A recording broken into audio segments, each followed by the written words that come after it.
Hello hi good afternoon. आजच्या दुपारच्या लंचमध्ये तर पहिले मस्त असे फ्रूट्स काळजी घेतले होते ते, आणि आज आहे मस्तपैकी अशी छान शेपूची भाजी. शेपूची भाजी तुम्ही खाणार आहे का? तर तिला दुसरी काय ती भाजी करायला लावा.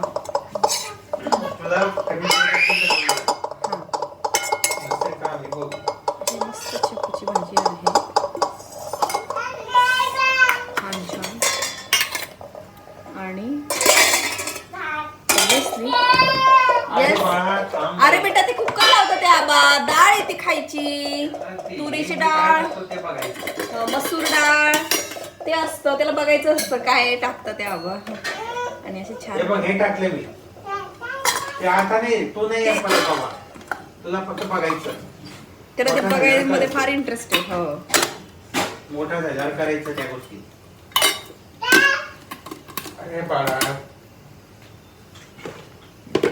चला आजच्या दुपारच्या लंचमध्ये एवढंच. बाय. हां, शेपूची भाजी आणि नाही रे बेटा ते नाही, ते तुला नाही करता येणार. तर रात्री दुपारच्या मध्ये एवढंच. बाय.